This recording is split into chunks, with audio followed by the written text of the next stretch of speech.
नमस्कार.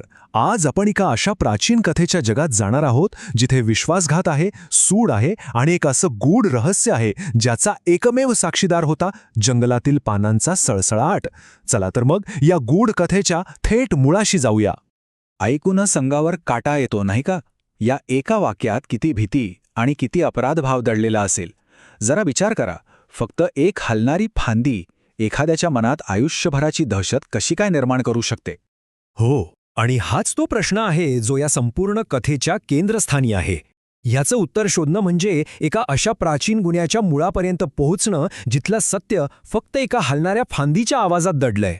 तर या कथेची सुरुवात होते वर्तमानात. भगवान बुद्ध आपल्या भिक्षूंशी बोलत आहेत. पण या वर्तमानाची पाळमुळं एका खूप जुन्या वैरामध्ये रुजलेली आहेत, जे वैर आजही संपलेलं नाहीये. आणि सगळ्यात धक्कादायक गोष्ट काय माहितीये?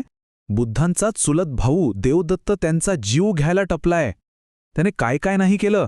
भाडोत्री मारेकरी पाठवले, त्यांच्या अंगावर भला मोठा खडक ढकलला आणि इतकंच नाही तर नालागिरी नावाचा एक पिसाळलेला हत्तीसुद्धा त्यांच्यावर सोडला. यावरूनच अंदाज येतो की हे वैर किती खोलवर गेलं असेल. आता हे ऐकून भिक्षूंना आश्चर्य वाटलं असणारच. पण याच शब्दांनी बुद्धांनी वर्तमानातल्या या संघर्षाला थेट एका भूतकाळातल्या प्रथेशी जोडलं. आणि याच कथेत दडलंय देवदत्ताच्या द्वेषाचं मूळ. चला तर मग आपण आता थेट त्या प्राचीन कथेकडेच वळूया. ही गोष्ट आहे एका राजकुमाराची, ज्याच्या नशिबात एक भयंकर भविष्यवाणी लिहिली होती. तर या कथेतला राजकुमार म्हणजे बोधिसत्व, म्हणजेच बुद्धांचाच एक पूर्वीचा अवतार. आणि या राजकुमाराकडे एक अद्भुत शक्ती होती. तो सगळ्या प्राण्यांची भाषा समजू शकत होता. पण गंमत म्हणजे हीच शक्ती त्याच्या आयुष्यात एक मोठं वादळ घेऊन येणार होती. आणि कथेला वळण मिळतं ते एका मादी कोल्ह्यामुळे. होतं काय की राजकुमार 2 वेळा तिच्या आणि तिच्या भुकेल्या पिल्लांच्या अन्नाच्या आड येतो. एकदा तो एका प्रवाशाचे जोडे वाचवतो आणि दुसऱ्यांदा एका मृतदेहावरच्या मौल्यवान वस्तू. आता ही दोन्ही कामं तशी चांगलीच होती, पण यामुळे त्या कोल्ह्याच्या मनात राजकुमाराबद्दल प्रचंड राग निर्माण होतो. आणि मग तो संतापलेला कोल्हा राजकुमाराला एक भयंकर शाप देतो, एक भविष्यवाणी करतो. तो म्हणतो, 3 दिवसांच्या आत एका युद्धात तुझं शीर कापलं जाईल आणि मी तुझं रक्त पिऊन माझा सूड उगवेन. आणि मग काय, कोल्ह्याची भविष्यवाणी खरी ठरायला लागते. एका शत्रुराजाने शहराला वेढा घातला, पण इथं खरा विश्वासघात शत्रूकडून नाही तर आपल्याच माणसांकडून होतो. आता होतं काय की राजकुमाराचा बाप जो राजा आहे तो आपल्याच मुलाच्या वाढत्या लोकप्रियतेला घाबरतो. त्याला वाटतं की राजकुमार आपलं राज्य हिसकावून घेईल.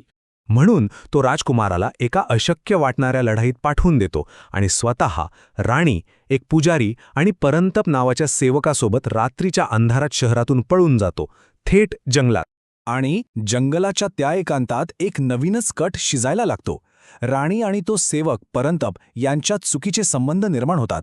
आता आपलं हे रहस्य उघडं पडू नये म्हणून राणी परंतपला राजाला मारण्यासाठी भडकवते. आणि मग एका दिवशी आंघोळ करत असतानाच परंतप राजाची हत्या करतो. या भयंकर गुन्ह्याचा साक्षीदार असतो फक्त एकच जण, तो पुजारी, जो भीतीने एका झाडाआड लपून हे सगळं पाहत असतो. आणि इथूनच सुरू होतो कथेचा खरा थरार. गुन्हा तर झालाय, पण त्या गुन्ह्याचं रहस्य आणि त्याची भीती मारेकऱ्याला आणि साक्षीदाराला वेगवेगळ्या प्रकारे सतावायला लागते. इथे आपल्याला 2 टोकाच्या गोष्टी दिसतायत. एकीकडे आहे परंतप, तो मारेकरी, जो हत्येच्या वेळी ऐकलेल्या एका आवाजाने पुरता गांगरून गेलाय. आणि दुसरीकडे आहे तो पुजारी, जो साक्षीदार आहे पण आपला जीव वाचवण्यासाठी आंधळा झाल्याचं नाटक करतोय. तो शांतपणे फक्त सगळं ऐकतोय, योग्य वेळेची वाट पाहतोय आणि माहिती गोळा करतो. मग एका रात्री परंतप राणीसमोर आपली भीती बोलून दाखवतो. तो सांगतो की हत्येच्या वेळी त्याला एका फांदीच्या हलण्याचा आवाज आला होता आणि तोच आवाज त्याला रात्रंदिवस सतावतोय. त्याला सतत वाटतंय की कुणीतरी त्याला पाहिलं आहे. आणि इथे बघा पुजाऱ्याची हुशारी. तो आंधळा असल्याचं नाटक करत हे सगळं ऐकतो आणि स्वतःच्या दुःखाचं वर्णन करताना मारेकऱ्याचेच शब्द वापरतो. तो म्हणतो, माझ्या पत्नीच्या आठवणीने मी अगदी तसंच फिका पडलोय जसा परंतप एका फांदीच्या हलण्याने पडतो. म्हणजे बघा किती हुशारीने त्याने हा संकेत दिलाय. पण आता वेळ येते न्यायाची. म्हणतात ना, सत्य जास्त काळ लपून राहत नाही आणि हा न्याय आता पुढची पिढी घडवून आणणार आहे.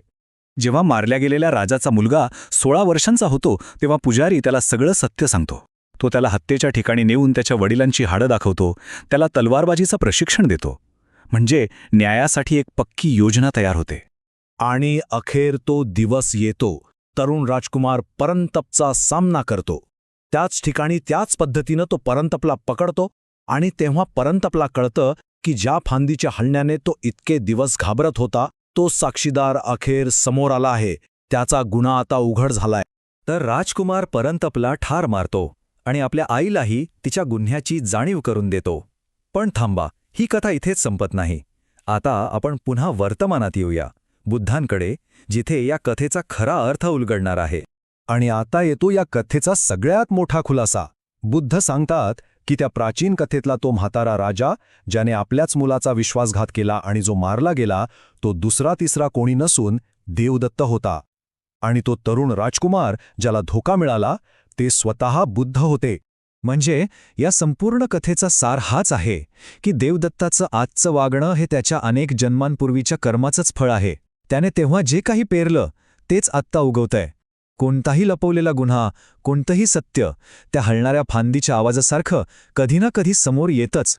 ही कथा आपल्याला विचार करायला लावते की आपल्या आयुष्यात अशा कोणत्या हलणाऱ्या फांद्या असतात, अशी कोणती लहानशी गोष्ट, कोणता आवाज किंवा कोणता संकेत असतो जो असं सत्य उघड करू शकतो जे लपवण्याचा प्रयत्न केला जातोय. हा खरंच विचार करण्यासारखा प्रश्न आहे, नाही का?